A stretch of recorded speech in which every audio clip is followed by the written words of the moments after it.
오늘 주일 5월 31일 은혜 받으신 하나님의 말씀을 함께 봉독하는 시간을 갖겠습니다.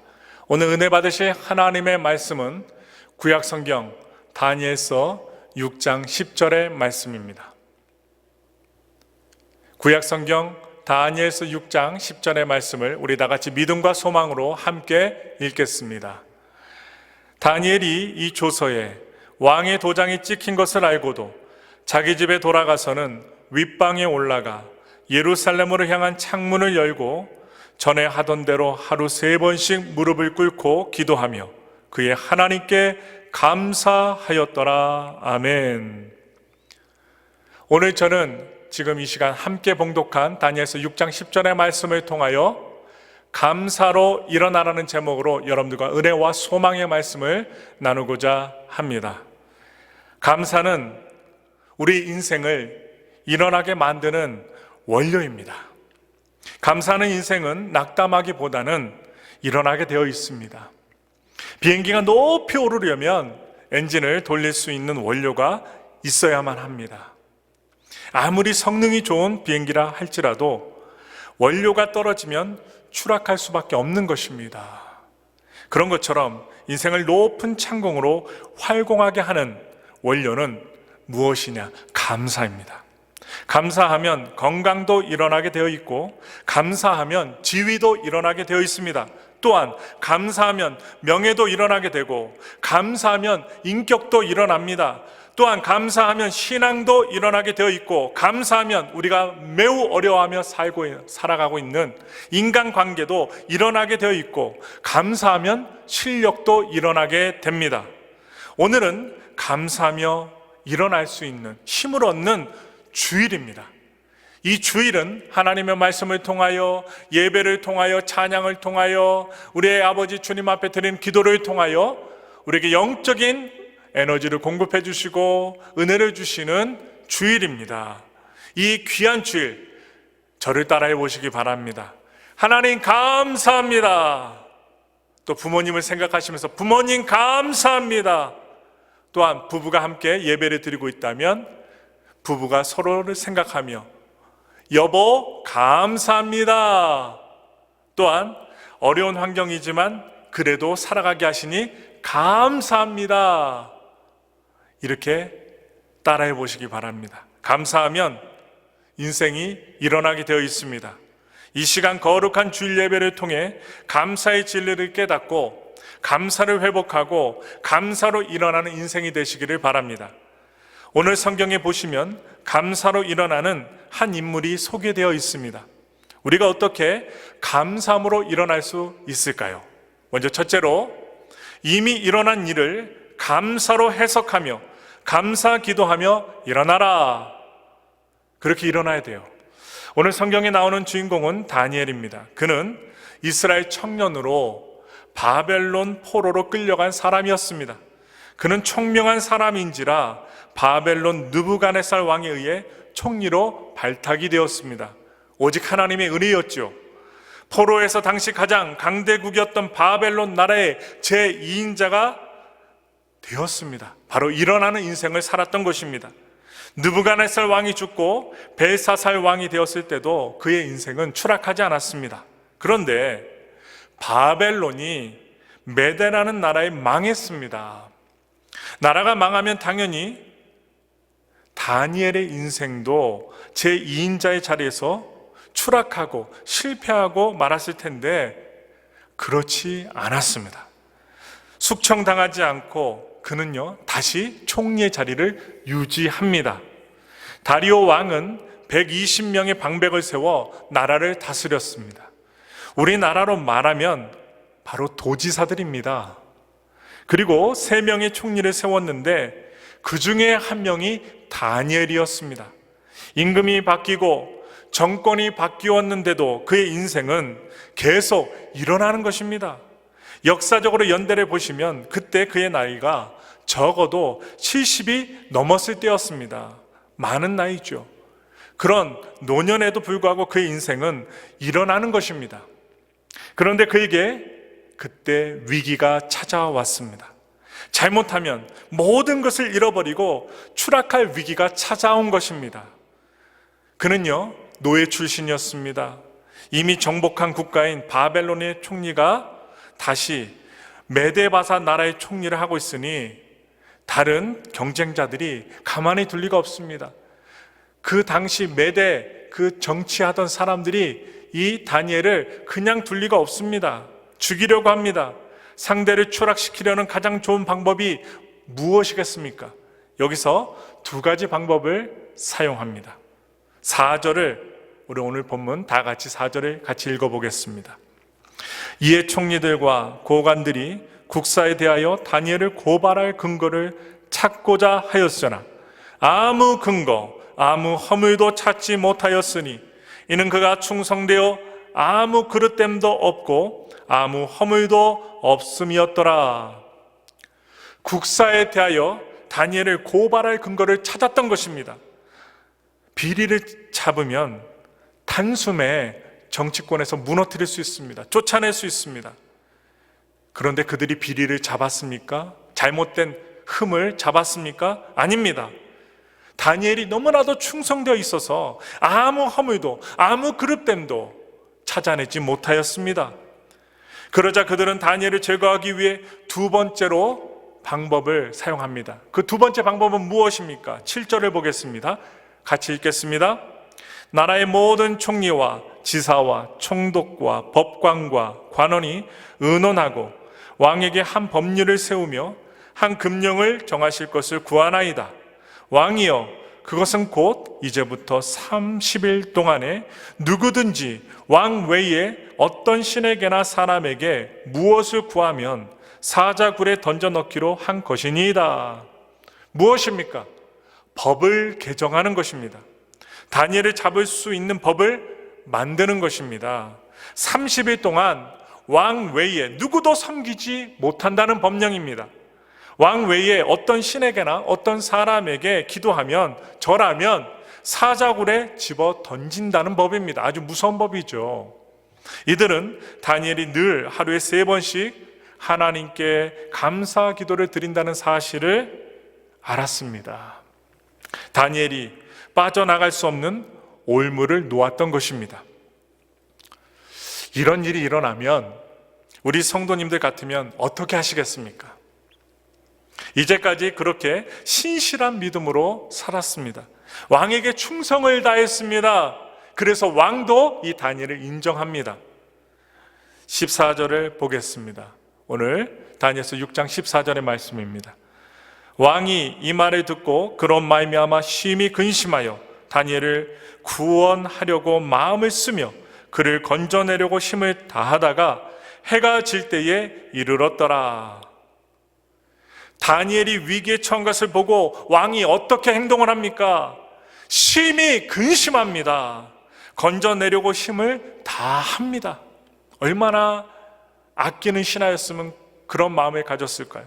그러니까 다시 다니엘을 대적하던 무리들이 왕에게 다음날 나아가 왕은 스스로 세운 법을 지키라고 말합니다. 16절을 보겠습니다. 이에 왕이 명령하며 다니엘을 끌어다가 사자굴에 던져 넣는지라. 왕이 다니엘에게 이르되 내가 항상 섬기는 너의 하나님이 너를 구원하시리라 하니라. 사자굴에 집어 던지면서도 왕이 다니엘에게 무엇이라고 말하고 있습니까? 내가 항상 섬기는 너의 하나님이 너를 구원하시리라고 진실되게 말하고 있습니다. 이 정도 진실되게 왕도 인정하는 믿음의 사람이었습니다. 누가요? 다니엘이 그랬다는 것입니다. 그런데 왜 이런 일이 일어나야 합니까? 다니엘도 얼마든지 왜 내가 이런 어려움을 당하여야 합니까? 라고 불평하고 원망할 수도 있었습니다. 내가 왜 이런 고통을 당하냐고 불평하고 원망할 수 있었어요. 그런데 그는 그렇게 원망하고 불평하지 않았습니다. 그런데 우리가 성경에 보시면 이스라엘 백성들이 광야에서 늘 그렇게 불평하고 원망하였던 모습을 기억하죠. 그런데 일어나는 신앙의 위인들은 항상 이미 일어난 일을 감사로 해석하고 일어났습니다. 그 극복했습니다. 승리했습니다. 감사의 연료를 채우고 추진 레버를 당기고 일어났던 것입니다. 다니엘은 이미 일어난 일을 어떻게 해석합니까? 10절 말씀을 아주 큰 소리로 읽겠습니다. 다니엘이 이 조서에 왕의 도장이 찍힌 것을 알고도 자기 집에 돌아가서는 윗방에 올라가 예루살렘으로 향한 창문을 열고 전에 하던 대로 하루 3번씩 무릎을 꿇고 기도하며 그의 하나님께 감사하였더라. 그런 행동을 보인 것입니다. 어떻게 감사했습니까? 다니엘이 이 조서에 왕의 도장이 찍힌 것을 알고도 이미 자신에게 불리한 일이 일어난 사실을 알면서도 자기 인생이 뭔가 잘못되어 가고 있다는 것을 알고도 감사로 해석했다는 말입니다. 참으로 신앙적이지요? 믿음으로 한 것이지요? 우리도 해야 됩니다. 감사는 어떤 상황에 대한 해석된 표현입니다. 어떻게 해석하느냐에 따라 감사가 나올 수도 있고 불평이 나올 수도 있습니다. 여러분, 영어로 think 그리고 영어로 thank가 있습니다. think와 thank라는 말은 어원이 같다고 합니다. 바로 생각의 문제입니다. 각도의 문제입니다. 감사는 선택이며 해석입니다. 감사는 조건보다 해석입니다. 감사로 해석하면 무엇이든 감사가 될 수 있습니다. 아무리 좋은 조건일지라도 불평으로 해석하면 불평이 되지만 아무리 나쁜 조건일지라도 감사로 해석하면 감사가 된다는 것입니다. 같은 사건이라도 감사의 포커스, 감사의 눈으로 보면 감사가 되지만 불평의 포커스, 불평의 눈으로 보면 불평이 될 수밖에 없다는 것입니다. 감사는 찾는 것만큼 보입니다. 감사하는 자에게 하나님의 놀라운 은혜가 주어집니다. 어떤 일이든 플러스로 생각하면 감사할 수 있고 당연시 되는 것도 새로운 관점으로 보면 감사할 수 있습니다. 이미 일어난 일 앞에서 불평이나 감사냐의 결정권은 누구에게 있을까요? 나에게 있는 거예요. 자신에게 있다는 것입니다. 일어난 일 앞에 반응은 세 부류로 나눠집니다. 첫 번째 부류의 사람들은 부정적으로 접근합니다.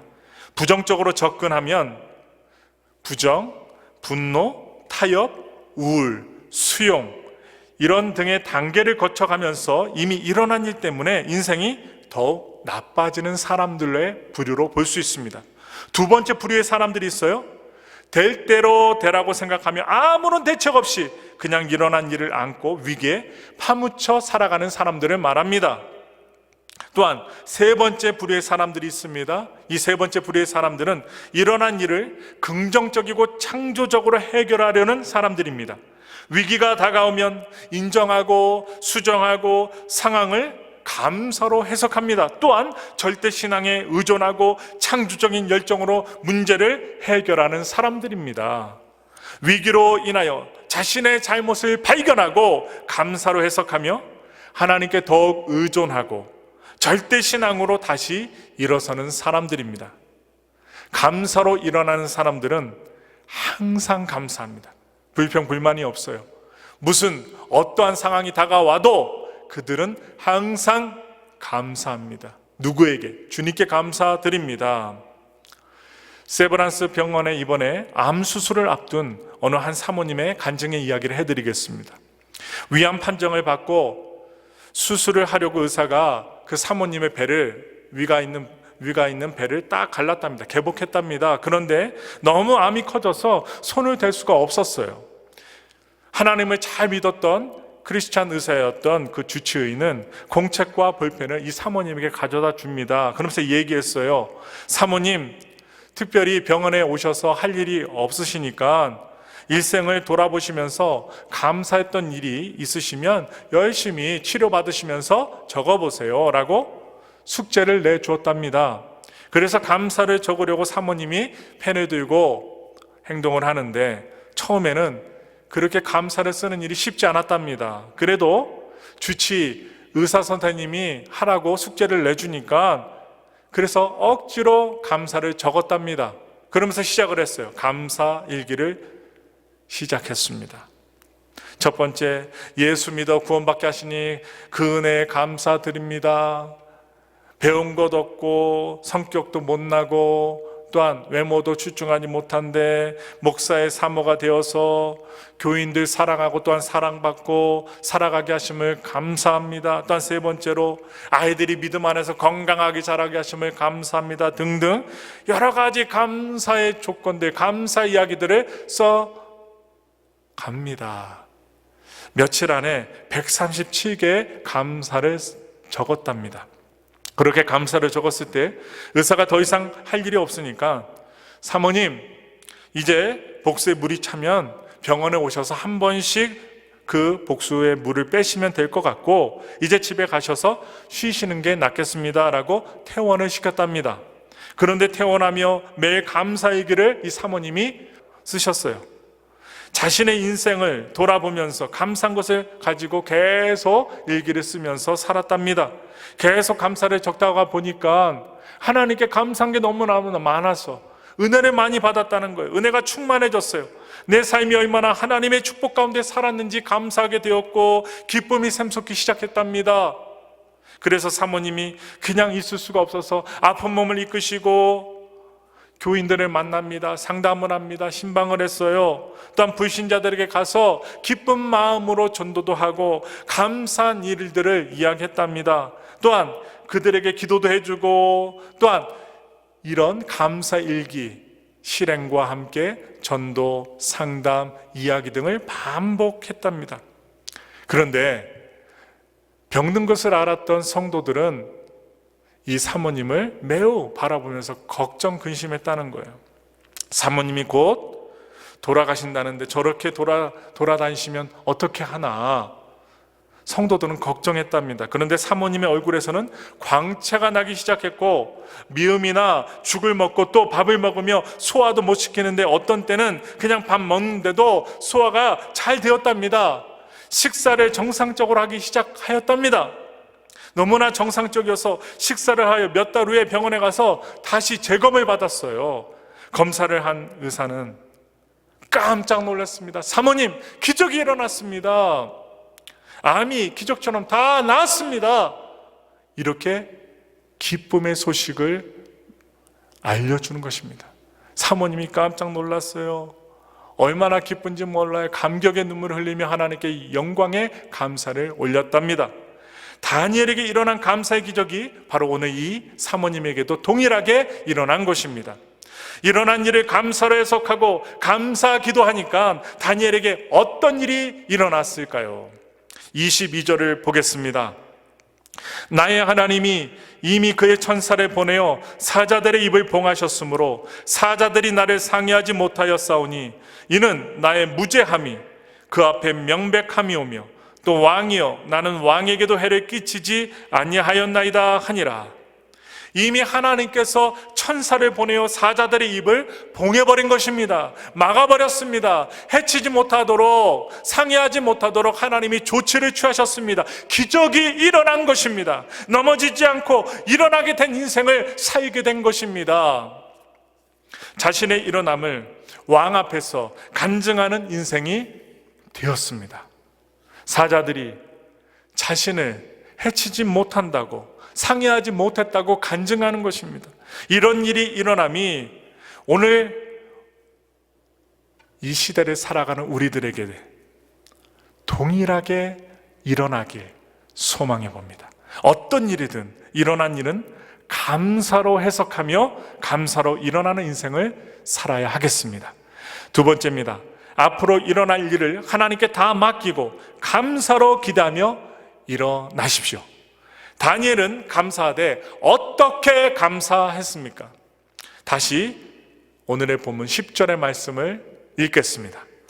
다니엘이 이 조서에 왕의 도장이 찍힌 것을 알고도 자기 집에 돌아가서는 윗방에 올라가 예루살렘으로 향한 창문을 열고 전에 하던 대로 하루 3번씩 무릎을 꿇고 기도하며 그의 하나님께 감사하였더라. 조서에 왕의 도장이 찍힌 것을 알면서도 집에 돌아가서 어떻게 합니까? 예루살렘을 향해 창문을 엽니다. 그리고 감사 기도를 드렸습니다. 예루살렘을 향해 창문을 연다는 것이 무슨 의미가 있을까요? 그것도 감출 수 있는 지하나 담으로 막혀있는 1층이나 지하나 2층이 아니라 올라가서 문을 열고 감사기도 한다는 것은 무슨 뜻이 있겠습니까? 문을 다 닫고 기도하면 아무도 볼 수 없습니다. 은폐해서 기도하기 때문에 모함을 당하지 않아요. 지하에 가서 감사기도하면 아무도 볼 수 없습니다. 이 위기를 피해갈 수 있습니다. 그런데 주변에 올문을 잡기 위한 사람들이 많이 있다는 것을 알면서도 총명했던 이 다니엘이 하나님의 임재를 상징하는 성전이 있는 예루살렘을 향해 창문을 열고 기도한다는 것은 무슨 의미가 있겠습니까? 그만큼 앞으로 일어날 일을 하나님께 전적으로 맡기겠다는 신앙입니다. 맡기겠다는 믿음의 행동입니다. 인간적인 판단으로는 이렇게 하면 분명 사자굴에 들어갈 수밖에 없습니다. 죽습니다. 뻔히 보이는 일입니다. 그런데 전적으로 하나님을 의지하고 불의와 타협하지 않겠다는 것입니다. 자신에게 다가올 불행한 미래를 예측하면서 그 불이익을 당하지 않기 위해 감사 기도를 쉬지 않겠다는 것입니다. 미래를 다 하나님께 맡기고 자신은 미래가 어떻게 전개되든 오직 감사하겠다는 것입니다. 얼마나 아름답습니까? 순교적인 결단을 하고 감사하는 감사 기도인 것입니다. 조건적 감사가 아니라 절대적인 감사를 드리는 거예요. 합력하여 선을 이루시는 하나님을 전적으로 의지하고 기대를 가지고 하나님께 감사하는 신앙인 것입니다. 왜 사람들이 어려움을 당하면 감사하지 못할까요? 생각해 보세요. 그 일로 말미암아 발생될 일어날 일을 부정적으로 보기 때문입니다. 그렇기 때문에 불평하고 원망하는 것입니다. 무엇에 근거하는 것입니까? 자신의 미래에 대한 예측력에 근거하는 것입니다. 자신의 지혜를 의지하는 것입니다. 그러나 미래는 우리의 예측대로만 되는 것이 아닙니다. 우리가 원하는 대로 다 되었다면 지금 이 자리에 있지 않겠지요. 미래의 시간은 하나님의 손에 있습니다. 눈에 보이지 않습니다. 전능하신 하나님의 손에 있습니다. 오지 않은 미래를 보면서 잘못될 것을 생각하며 불평하는 사람이 되지 말아야 합니다. 하나님의 절대 주권과 섭리를 전적으로 믿고 미래를 긍정적이고 낙관적으로 생각하면서 감사하는 사람들이 되어야 합니다. 인간적으로 보시면 사자굴이 앞에 다가오고 있습니다. 죽음이 앞에 다가오고 있습니다. 두렵습니다. 그러나 다니엘은 사자굴에 집착하지 않았습니다. 두려움에 떨지만 않았습니다. 자신과 함께 하실 하나님께 집중하는 것입니다. 왜 그랬습니까? 다니엘은 자신의 삶과 경험을 통하여 하나님에 대한 분명한 믿음이 있었기 때문입니다. 오늘 말씀을 들으시는 성도님들이요, 여러분들에게 분명한 믿음이 지금 있습니까? 코로나 때문에 두려움이 창궐하는 이 시대 가운데 직장과 사업의 위기, 먹고 사는 위기, 생명의 위기가 있는 지금 바로 이 시대에 살아가는 우리들, 바로 여러분과 저에게 이런 분명한 믿음이 있느냐는 것입니다. 있어야만 합니다. 오늘 말씀을 들으시면서 다니엘처럼 분명한 믿음을 소유하시길 바랍니다. 그래서 다니엘은 자신의 삶과 경험을 통하여 하나님께 대한 분명한 믿음이 있었기 때문에 왕궁 교육을 받을 때도 다니엘은 뜻을 정하고 부정한 왕궁 음식을 풍요로운, 풍성한, 맛깔스러운 왕궁 음식을 거절했습니다. 그럼에도 불구하고 하나님은 더 건강하게 만드셨고 다른 사람들보다 10배나 더 총명하게 해주셨다는 사실을 다니엘은 분명히 알고 있었습니다. 미래에 되어질 일들을 해석하면서 그는 미래는 오직 하나님의 손에 있다는 사실을 뼛속 깊이 느끼고 체험하고 있었던 것입니다. 그래서 그는 하나님에 대하여 다니엘서 2장 21절 말씀에 고백합니다. 읽겠습니다. 그는 때와 계절을 바꾸시며 왕들을 폐하시고 왕들을 세우시며 지혜자들에게 지혜를 주시고 총명한 자에게 지식을 주시는도다 라고 신앙 고백을 하였습니다. 이제까지 자신의 신앙 경험으로 볼 때 역사의 주인이신 하나님은 살아계시다는 사실을 다니엘은 분명히 잘 알고 있었다는 사실입니다. 까먹지 않았습니다. 잊어버리지 않았습니다. 두려움 때문에 떨지 않았습니다. 그의 친구들이 미래를 다 하나님께 맡기고 하나님이 풀무풀에서 건져주셨을 때 그때도 그 믿음 잃지 않았습니다. 그리고 신상에게 절하지 않겠다는 것, 신상에게 절하지 않겠다는 결단하고 나갔을 때 풀무풀 가운데서도 친구들이 죽지 않은 것을 체험했습니다. 다니엘은 사자굴을 보고 두려워하며 불평한 것이 아니라 하나님의 보호와 앞으로 전개해 주실 하나님의 능력을 기대하며 감사한 것입니다. 현실만 바라보고 문제만 바라보고 불행한 미래만 예측하면서 원망하고 불평하지 않았던 것입니다. 우리도 그래야만 합니다. 구원해 주시고 이끌어 주실 하나님을 우리는 바라보아야만 합니다. 다니엘처럼 바라보셔야만 합니다. 감사에는요, 세 종류의 감사가 있습니다. 먼저 첫째로 상대적인 감사입니다. 타인의 불행을 보고 비교해서 느끼는 감사입니다. 아주 유치하고 이기적인 감사이지요. 또한 두 번째, 결과에 대한 감사가 있습니다. 이전에 이루어진 일들을 보면서 감사하는 것입니다. 가장 고귀한 감사는 세 번째인데, 이 세 번째는 절대적인 감사입니다. 과거의 불행에도 불구하고 현재의 아픔에도 불구하고 하나님을 믿기 때문에, 하나님을 절대적으로 신뢰하기 때문에 가능한 감사입니다. 바로 예수님의 감사가 그런 감사입니다. 성경에서 예수님이 감사하는 장면을 보십시오. 그 감사가 나와요. 오병이의 기적을 일으키실 때 감사를 드렸습니다. 축사였다는 말은 감사기도 했다는 말이에요. 식사 시간이 되었는데 남자 장정들만 5,000명이 있습니다. 여자 그리고 아이들까지 포함하면 아마 15,000명은 넘었을 것입니다. 그런데 먹을 것이 없어요. 배고픕니다. 10대 소년이 가지고 있는 도시락 물고기 2마리와 보리떡 5개를 제자가 가지고 왔어요. 여러분들은 어떻게 하시겠습니까? 여러분들이라면 어떻게 하시겠어요? 예수님은 그 도시락을 딱 드시고 제일 먼저 감사기도 드리셨습니다. 그때 기적이 일어났습니다. 예수님은 비교하지 않으셨습니다. 예수님께서 또 감사하는 장면이 나와요. 죽은 나사로의 무덤 앞에서입니다. 사람들이 죽었다고 다 아우성쳤습니다. 죽음의 냄새가 코를 찔렀습니다. 그때 요한복음 11장 41절에 이 말씀이 나와요. 읽겠습니다. 돌을 옮겨 놓으니 예수께서 눈을 들어 우러러 보시고 이르시되 아버지여 내 말을 들으신 것을 감사하나이다 라고 감사드리셨습니다. 그리고 그를 살리십니다. 우리는 부활을 믿는 사람들입니다. 예수님을 통해 모든 죄의 용서를 받은 사람들이 얼마나 감사해요. 그래서 우리는 영원히 사는 영생을 믿는 사람들입니다. 천국을 확신하는 사람들입니다. 우리들은 로마서 8장 28절의 말씀인 우리가 알거니와 하나님을 사랑하는 자 곧 그의 뜻대로 부르심을 입은 자들에게는 모든 것이 합력하여 선을 이루느니라 라는 사실을 믿는 사람들입니다. 어려움이 있으세요? 환난, 궁핍, 그리고 핍박이 있으십니까? 귀한 것을 잃어버리셨어요? 미래를 바라보실 때 망망대해를 보는 것처럼 깜깜하십니까? 답답하십니까? 그랬을 때 우리는 믿음으로 주님을 바라보고 또한 주님의 은혜를 힘입으면 열어주시고 세워주시고 풀어주시고 이끌어 주실 하나님을 바라보면서 감사하십시오. 하나님께서 해결해 주실 것입니다. 하나님께서 이 어려움과 핍박과 그리고 우리가 힘들어하는 그 고난들을 이겨내게 하실 것입니다. 다니엘이 일어난 일을 감사로 바라보고 절대 감사를 하니까 어떤 일이 벌어집니까? 실패했습니까? 죽었습니까? 아닙니다. 다니엘서 6장 23절을 보겠습니다.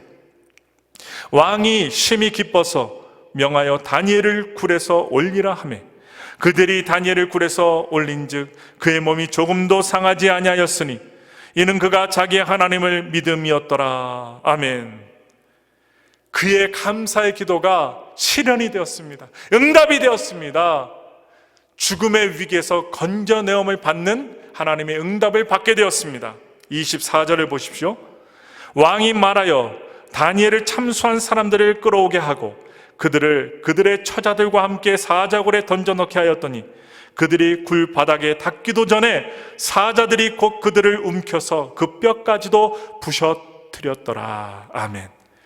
그를 죽이려던 자들, 그의 가족들까지 대신 죽임을 다 당했습니다. 26절, 27절을 보겠습니다. 내가 이제 조서를 내리노라. 내 나라 관할 아래에 있는 사람들은 다 다니엘의 하나님 앞에서 떨며 두려워할지니 그는 살아계시는 하나님이시요 영원히 변하지 아니실 이시며 그의 나라는 멸망하지 아니할 것이요 그의 권세는 무궁할 것이며 그는 구원도 하시며 건져내기도 하시며 하늘에서든지 땅에서든지 이적과 기사를 행하시는 이로써 다니엘을 구원하여 사자 입에서 벗어나게 하셨음이라 하였더라. 다니엘을 통하여 하나님의 이름이 만방에 선포됩니다. 영광을 돌려드리게 합니다. 하나님께서 영광을 받으시는 것입니다. 하나님께 더 영광 돌리는 인생으로 다니엘은 일어났던 것입니다. 하나님은 감사하면 하나님을 영화롭게 한다고 하였습니다. 시편 50장 23절의 말씀을 보겠습니다. 감사로 제사를 드리는 자가 나를 영화롭게 하나니 그의 행위를 옳게 하는 자에게 내가 하나님의 구원을 보이리라. 감사하는 자에게 더 주신다고 하셨어요. 감사하면 미래는 더 좋아지는 것입니다. 밝아지는 것입니다. 희망 있는 것입니다. 구약에 엄청난 고난을 당했던 주인공 욥을 보십시오. 건강도 잃고 재산도 잃고 가족들도 잃었습니다. 그때 욥이 어떻게 합니까? 욥기서 1장 21절 22절의 말씀을 다 같이 믿음의 포커스로, 믿음의 눈으로 보겠습니다. 이르되 내가 모태에서 알몸으로 나왔사온즉 또한 알몸이 그리로 돌아가올지어다. 주신 이도 야훼시오 거두신 이도 야훼시오니 야훼 이름이 찬송을 받으실지니이다 하고 이 모든 일에 욥이 범죄하지 아니하고 하나님을 향하여 원망하지 아니하니라. 하나님을 원망하지 않고 오히려 감사했다는 말입니다. 여러분 힘드세요? 원망 불평할 일들이 일어났습니까? 오히려 저와 함께 감사드리기 원합니다. 욥처럼 감사하십시오. 또한 요나 선지자가 물고기 뱃속에서 무엇했습니까? 원망 불평하지 않았습니다. 하나님께 감사드렸어요. 감사하니까 그의 인생이 흥했습니까? 망했습니까? 그의 미래는 분명히 밝게 빛났습니다. 하나님께 쓰임받았습니다. 하나님의 선지자로서 사명을 다할 수 있게 되었습니다. 다니엘 시대에만 그런 것이 아니라 오늘날도 앞으로 일어날 모든 것을 감사로 기대하시면 인생은 일어나게 돼 있다는 것입니다. 우리 모두 일어납시다. 주저앉지 맙시다. 하나님께 감사해요. 일어납시다. 일어나시는 여러분들 되시기 바랍니다. 마지막 세 번째입니다. 지금 일어나고 있는 일에 항상 감사로 반응하는 생활화된 감사로 일어나십시오. 다니엘은 어떻게 감사하고 있습니까? 좀 전에 읽으셨던 다니엘서 6장 10절 오늘의 본문의 말씀을 여러분 생각해 보시면 왕의 도장이 이미 찍힌 것을 알고도 감사를 하였고 윗방에 올라가 예루살렘으로 향한 창문을 열고 감사 기도하면서 사자굴에 들어갈 줄 알면서도 감사 기도를 드렸습니다. 그리고 바로 이어서 보시기 바랍니다. 전에 하던 대로 하루 3번씩 무릎을 꿇고 기도하면서 그의 주인, 그의 주님이신 하나님께 감사였습니다. 전에 하던 대로 감사하였다는 말이에요. 습관대로 똑같이 행했다는 말입니다. 지금 일어난 일에 대해서 과거에도 그랬듯이 매사에 동일하게 감사로 반응했다는 말입니다. 매일매일 하루에 동일하게 3번씩 감사 기도를 드렸다는 것은 감사가 생활화되었다는 말입니다. 습관화되었다는 말입니다.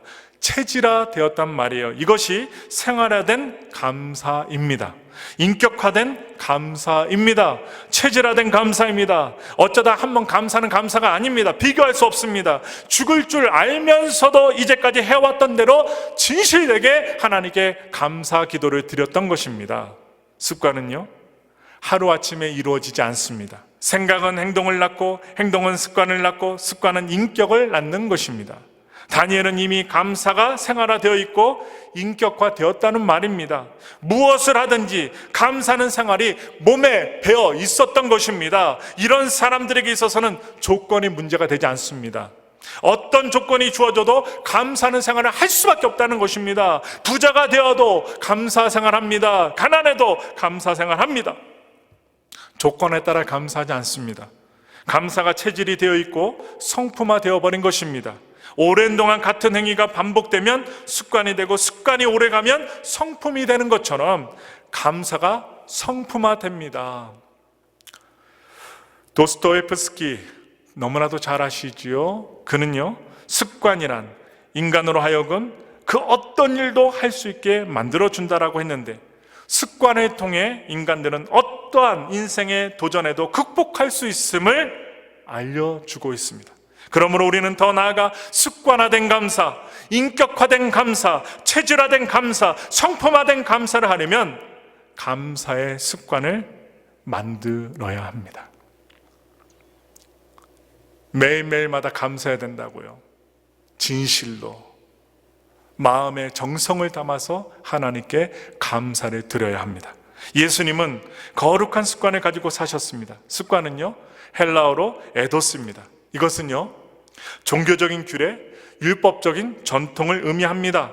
누가복음 2장 42절의 말씀에 보시면 읽겠습니다. 예수께서 12살 되었을 때에 그들이 이 절기의 관례를 따라 올라갔다가 라는 말씀이 나옵니다. 여기에 나오는 전례라는 말씀이 에도스입니다.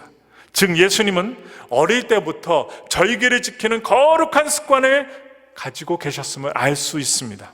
성인이 되셨을 때 예수님의 그 습관을 기록한 내용이 성경에 기록되어 있습니다. 누가복음 4장 16절에 보시면 나와요. 읽겠습니다.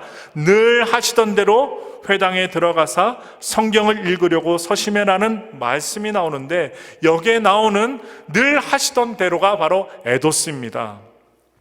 습관에 따라서 회당에 가서 성경을 읽으셨다는 말씀입니다. 이와 함께 마가복음 10장 1절 말씀에는 예수께서 다시 전례대로 가르치시더니 라는 말씀이 나오는데, 여기에 나오는 전례대로라는 말도 바로 헬라어로 에도스입니다.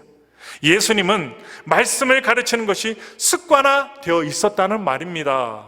기도하는 것도 습관화되셨고, 말씀을 보시는 것도 가르치시는 것도 습관화되셨다는 거예요. 예수님께서 십자가에 달리시기 전 기도하시는 습관이 성경에 누가복음 22장 39절과 41절 말씀에 나와 있어요. 함께 읽어보겠습니다. 예수께서 나가사 습관에 따라 감람산에 가심에 제자들도 따라갔더니 그들을 떠나 돌 던질 만큼 가서 무릎을 꿇고 기도하여 라고 나오고 있습니다. 우리는 체질화된 감사 습관을 가지기 위해서 성령님을 의지하고 노력해야 됩니다. 성령님께 우리가 구해야 됩니다. 하버드 대학에서 행복학을 가르치는 탈 벤 사르라는 그 교수에 의해서 하버드대 52주 행복 연습이라는 책이 나왔어요. 그 책에서 첫 번째로 가르쳐 주는 것이 있습니다. 무엇입니까? 감사하는 마음 갖기예요. 그는 말합니다. 내 인생에서 어떤 일이 일어나든 감사하는 법을 배웠을 때 기회, 사람들과의 관계, 심지어 붓까지도 내게로 다가왔다라고 고백하고 있습니다. 하루에 1, 2분 정도 투자해서 감사를 표현하는 것이 한 사람의 일생에 지대한 영향을 끼친다는 것입니다. 감사하면 우리의 심장이나 몸 그리고 정서에 좋은 반응을 일으키게 되어서 건강해진답니다.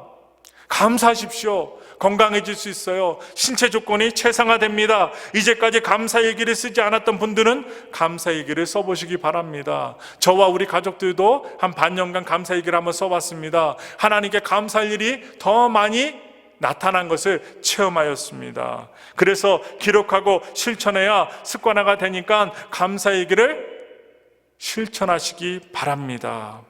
감사는요, 물질적인 풍요로움과 사회적인 성공을 끌어들이는 힘이 있습니다. 감사는 문제를 해결하고 위기를 극복하는 능력을 강화시키고 변화의 위기에 대한 대처의 능력을 아주 높여준다고 합니다. 감사하면요, 스트레스까지 없어진다고 합니다. 면역력을 높여주고 우리가 가장 병들게 만드는 그 원인, 스트레스를 완화시켜주고 가정이나 직업에 대한 만족도를 향상시켜줍니다. 인간관계의 갈등을 해소시켜주고 또한 직업 환경을 향상시켜준다는 것입니다. 신앙생활에 있어서도 감사는요, 신앙을 견고하게 만들어준다는 거예요. 굳건하게 만들어준다는 것입니다. 신앙과 삶에 있어서 감사의 습관이 우리의 인생을 송두리째 일어나게 만들 수 있습니다. 시대와 환경이 바뀌고 통치자가 바뀌어도 다니엘의 인생은 계속 일어났던 것처럼 우리들의 지금의 인생도 일어나야만 합니다. 무엇을 통해 일어나야 합니까?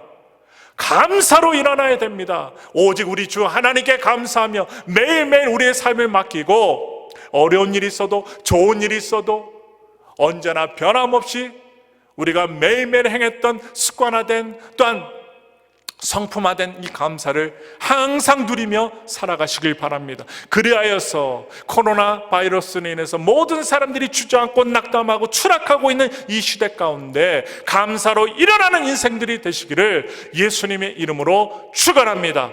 모두 다 감사로 일어나기를 예수님의 이름으로 축원합니다. 기도하겠습니다.